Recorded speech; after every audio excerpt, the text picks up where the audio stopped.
Hai, bertemu lagi sama Lasumi di sini. Senang bisa bertemu kalian lagi pada hari ini. Kita mau bersama-sama beribadah pada hari ini. Adik-adik, kalau kalian lihat apa ini tangan kami? Ya, ini apa? Ulekan ya. Kalau yang di rumah tahu ya, yang bantu mama di rumah ya. Kalau kita lihat di sini, bentuknya bagus ya. Nah, ada seseorang yang membentuk supaya dia bisa jadi sesuai dengan apa dan kebutuhannya. Sama seperti dalam kehidupan kita. Dalam kehidupan kita ada Tuhan yang membentuk kita dan mengolah kita supaya kita menjadi sesuai dengan apa yang Tuhan mau dan apa tujuan dari Tuhan. Mari sama-sama kita memuji Tuhan kita.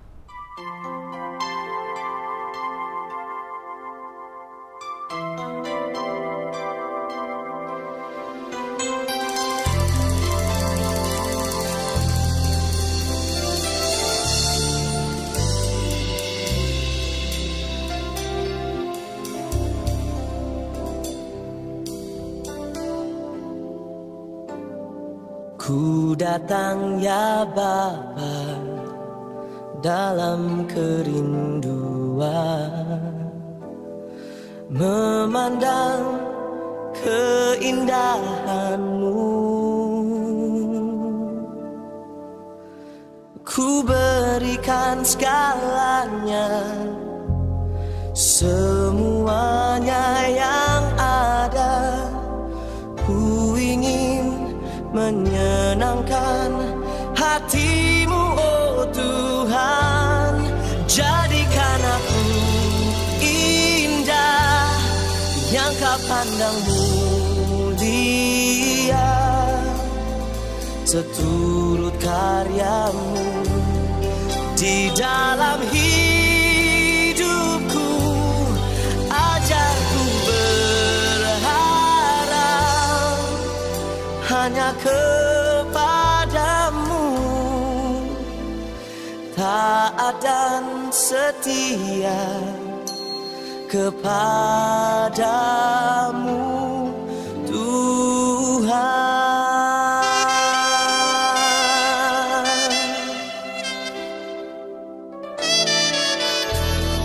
Ku datang ya Bapa dalam kerinduan,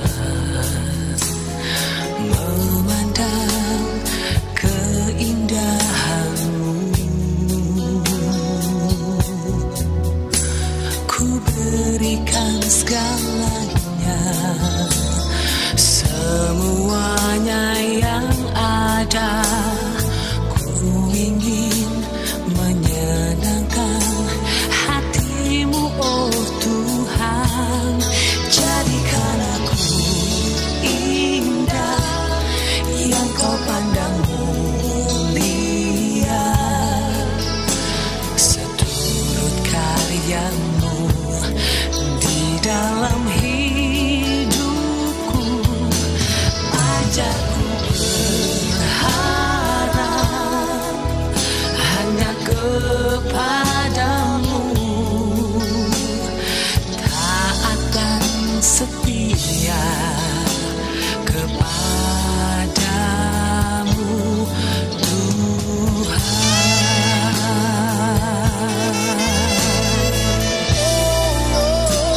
Ku ingin lebih lagi akan kasih sayang-Mu, hidup dalam rencana yang Kau beri. Jadikan aku indah yang Kau pandang mulia, seturut karya-Mu di dalam hidupku. Ajarku berharap hanya kepada-Mu, taat dan setia kepada-Mu, Tuhan. Ku berikan segalanya,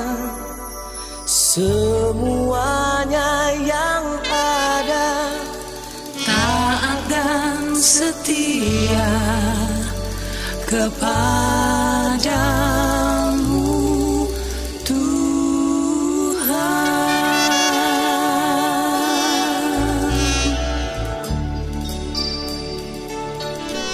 Mari kita berdoa. Tuhan, jadikanlah kami indah seperti apa yang Engkau mau, Tuhan.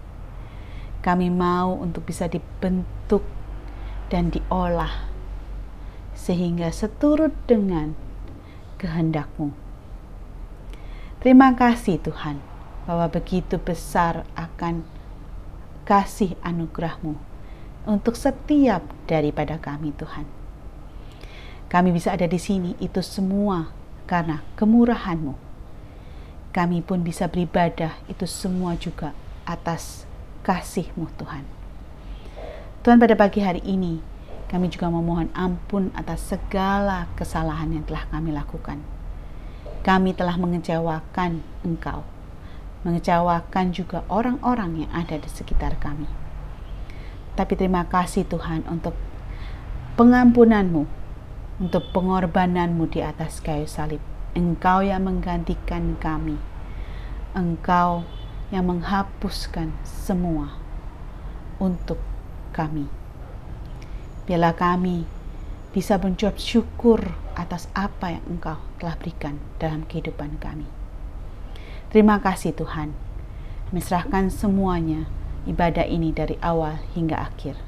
Dalam nama Tuhan Yesus kami berdoa dan mengucap syukur. Amin.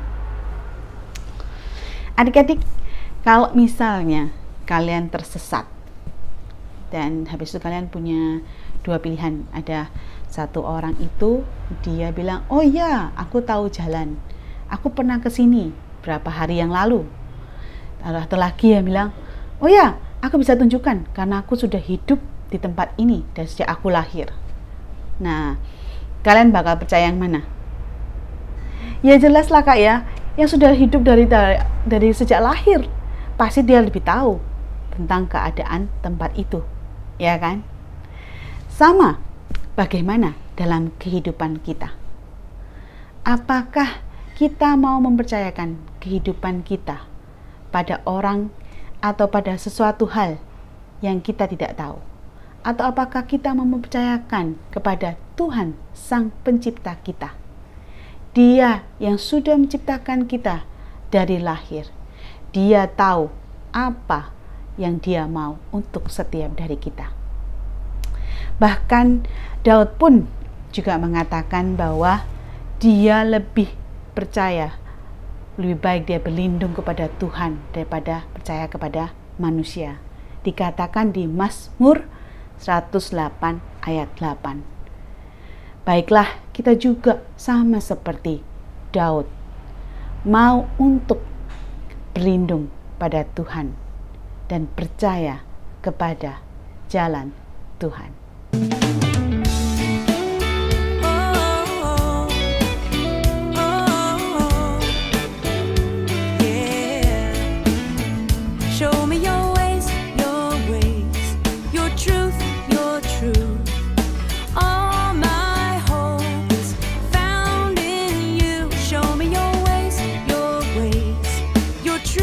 Your truth, all my hope is found in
Mari kita berdoa.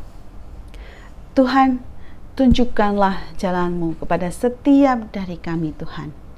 Sama seperti Daud, bagaimana dia mau berlindung pada Tuhan dibanding percaya kepada manusia.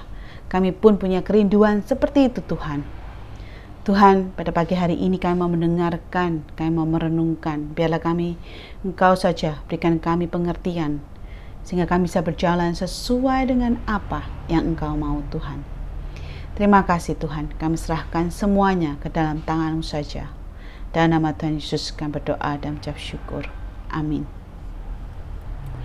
Adik-adik, hari ini adalah kisah terakhir kita dari seri Daud.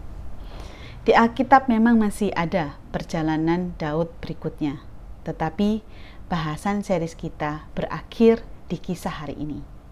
Kisah hari ini diambil dari 2 Samuel pasal 24 ayat 1 sampai 25.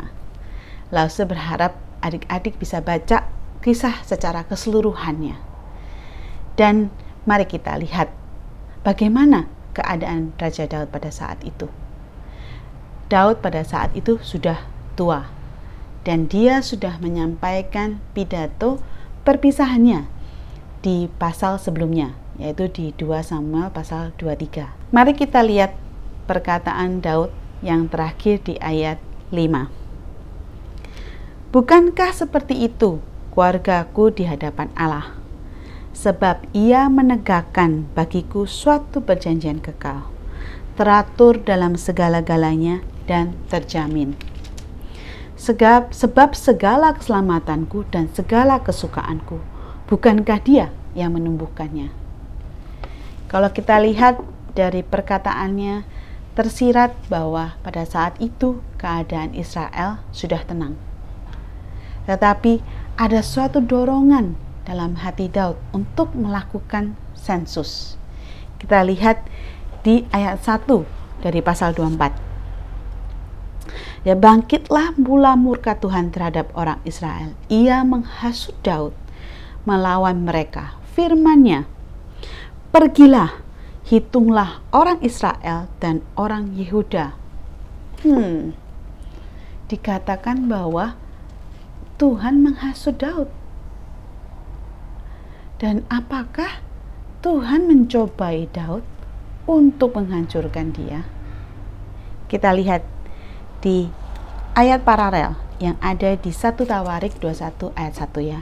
Dikatakan iblis bangkit melawan orang Israel dan ia membujuk Daud untuk menghitung orang Israel. Ya, seperti yang kita lihat di sini dikatakan bahwa iblis yang menggodai Daud. Tuhan mengizinkan untuk iblis mencobai Daud. Sama seperti kisah Ayub, ya, Tuhan mengizinkan iblis untuk mencobai Ayub. Kalau kita lihat apa yang dicobai oleh iblis, ya, dia suruh Daud mengadakan sensus. Mari kita baca selanjutnya tadi dari ayat 1b sampai 2. Pergilah, hitunglah orang Israel dan orang Yehuda. Lalu berkatalah raja kepada Yoab dan para panglima tentara yang bersama dengan dia. Jelajahilah segenap suku Israel dari Dan sampai Beersheba. Adakanlah pendaftaran di antara rakyat supaya aku tahu jumlah mereka. Jadi pada saat itu Daud mau mengadakan sensus yang tujuannya adalah untuk menghitung kekuatan militer Israel. Dia ingin tahu berapa banyak orang yang bisa memegang senjata untuk berperang. Kalau kita lihat apakah salah? Dia mau menghitung kekuatan perangnya. Sebenarnya tidak salah. Sebenarnya tidak ada masalah. Tetapi ada sesuatu hal pada saat dia melakukan sensus itu. Kita lihat apa masalahnya. Yoab panglima Daud pada saat itu mengasih peringatan kepada Daud. Kita baca ya. Di ayat 3. Lalu berkatalah Yoab kepada raja, kiranya Tuhan Allahmu menambahi rakyat 100 kali lipat daripada yang ada sekarang, dan semoga mata tuanku raja sendiri melihatnya. Tetapi mengapa tuanku raja menghendaki hal ini? Kalau seperti kita lihat di sini ya, Yoab itu seperti mengingatkan Daud bahwa selama ini mereka tidak pernah tergantung kepada jumlah pasukannya. Bahwa selama ini semua kemenangan itu ada di tangan Tuhan, bukan karena jumlah pasukan yang mereka punya. Tapi pada saat itu mereka tetap melakukan sensus itu. Dan akhirnya kalau kita lihat di ayat 10, Daud gelisah pada saat dia tahu jumlah atau tahu hasil daripada sensus itu. Kita lihat kenapa dia gelisah. Dia gelisah karena dia berasa bahwa itu adalah perbuatan yang bodoh. Dia berasa bahwa dia telah berdosa kepada Tuhan. Daud tidak bersandar kepada Tuhan. Dia bersandar kepada angka. Daud tidak ingat bahwa semua kemenangan itu ada di tangan Tuhan. Dia merasa bahwa dirinya yang bisa dengan dasar jumlah pasukan. Dia sombong. Ini adalah salah satu proses pembentukan Tuhan di dalam kehidupan Daud, yaitu bahwa Tuhan mau mendisiplinkan Daud untuk mengingatkan kembali siapa yang memegang kendali dalam kehidupan Daud. Daud bisa saja berbuat salah, kita juga bisa berbuat salah. Tapi yang penting bukan salahnya, tetapi bagaimana Tuhan bisa pakai kelemahan atau kesalahan yang kita punya untuk mendisiplinkan kita, untuk memproses kita, untuk mengingatkan kita kembali. Kalau kita lihat apa saja pembentukan yang Tuhan buat Daud. Yang kita baca ya, di ayat 10 dikatakan bahwa tetapi berdebar-debarlah hati Daud setelah ia menghitung rakyat. Lalu berkatalah Daud kepada Tuhan, aku telah berdosa karena melakukan hal ini. Maka sekarang Tuhan jauhkanlah kiranya kesalahan hamba-Mu, sebab perbuatanku ini sangat bodoh. Kalau kita lihat bahwa apa? Tuhan itu berikan hati yang berdebar-debar sebagai suatu peringatan dari Dia. Dan akhirnya pada saat itu Daud menyadari. Dan pada saat Daud menyadari, dia punya sikap yang bertobat. Dia menyesali akan kesalahannya. Tetapi kalau kita lihat, setiap daripada kesalahan ada konsekuensinya. Tuhan memberikan hukuman. Tuhan memberikan 3 pilihan kepada Daud. Mari kita lihat di ayat 13. Kemudian datanglah Gad kepada Daud. Gad itu adalah nabi ya. Memberitahukan padanya dengan berkata kepadanya, akan datangkah menimpa engkau 3 tahun kelaparan di negerimu? Atau maukah engkau melarikan diri 3 bulan lamanya dari hadapan lawanmu, sedang mereka itu mengejar engkau? Atau akankah 3 hari penyakit sampar di negerimu? Maka sekarang pikirkanlah dan timbanglah, jawablah apa yang kusampaikan kepada yang mengutus aku. Dan kalau kita lihat bagaimana pada saat Daud melakukan pilihannya, dia memberikan penyerahan total kepada tangan Tuhan yang mendisiplin dia. Kita lihat ayat 14 dikatakan, sangat susah hatiku, biarlah kiranya kita jatuh ke dalam tangan Tuhan, sebab besar kasih sayangnya, tetapi janganlah aku jatuh ke dalam tangan manusia. Pada saat itu akhirnya Daud memilih 3 hari penyakit sampar. Tapi kita lihat dari situ ada pengampunan dan pemulihan dari Tuhan. Dan bagaimana respon Daud pada saat itu? Dia sekali lagi dia memberikan yang terbaik kepada Tuhan. sama seperti yang dia lakukan. Ingat tidak, pada saat dia memindahkan tabut perjanjian, dia juga melakukan kesalahan. Dan dia juga memberikan yang terbaik kepada Tuhan pada saat dia menyesali dan pada saat dia menyadari begitu besar kasih anugerah Tuhan, sehingga dia mau memberikan rasa terima kasihnya kepada Tuhan dengan semua apa yang dia punya. Daud tahu kelemahannya, dan dari sana dia merasakan anugerah Tuhan yang begitu besar. Daud sungguh-sungguh mengenal Tuhan sebagai bukit batu dan pertahanannya. Tuhan tempat dia berlindung, mendapatkan pimpinan, mendapatkan disiplin, tempat aman untuk Daud berproses dan bertumbuh. Sama seperti Aha kita yang dikatakan dari Mazmur 31 ayat 4. Sebab engkau bukit batuku dan pertahananku, dan oleh karena namamu engkau akan menuntun dan membimbingku. Ini adalah bagian akhir dari seri Daud.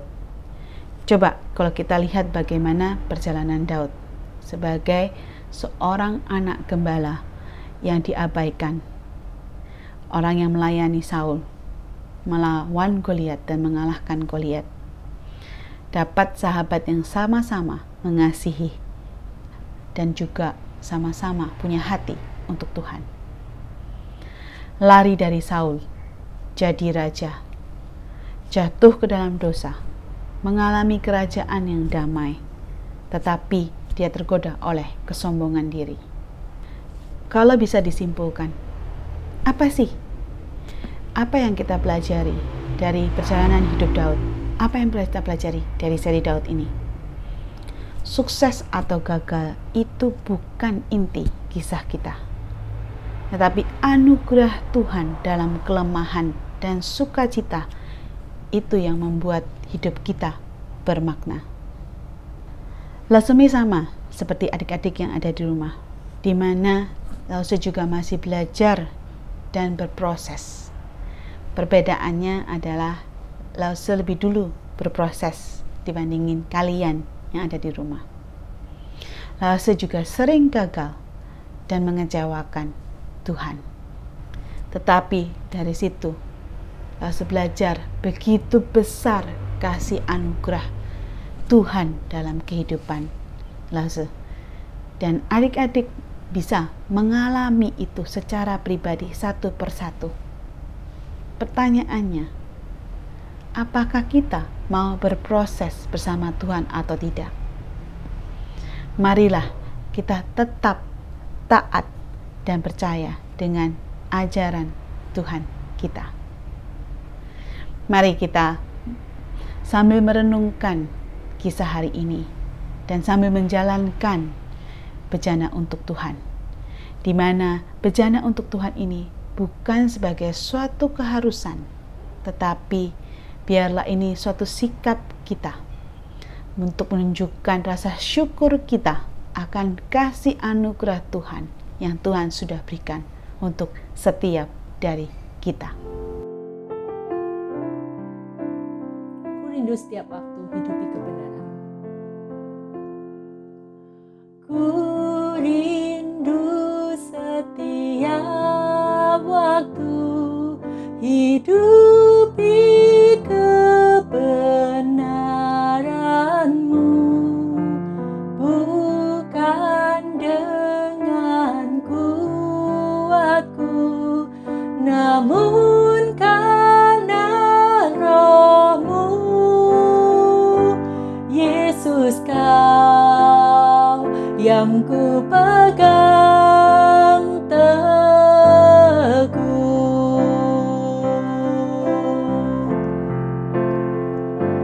Engkaulah Tuhan, Engkaulah Raja,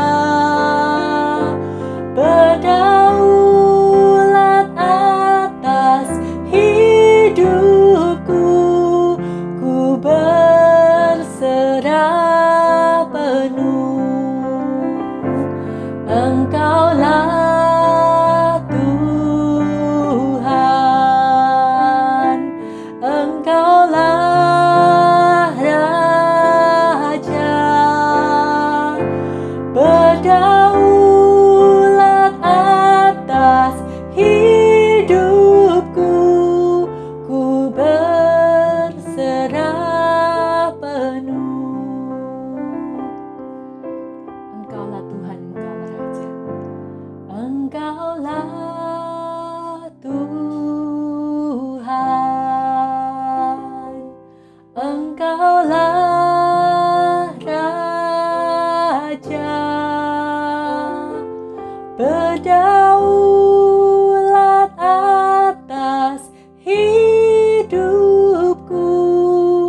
Mari kita berdoa. Tuhan, biarlah kedaulatan-Mu saja yang terjadi dalam setiap hidup kami. Tuhan, kami belajar mengenai Daud dan bagaimana kami mau menjadi seperti Daud pada saat dia mengalami kegagalan, pada saat dia mengalami kesusahan. Dia hanya bersandar dan berserah kepada Engkau.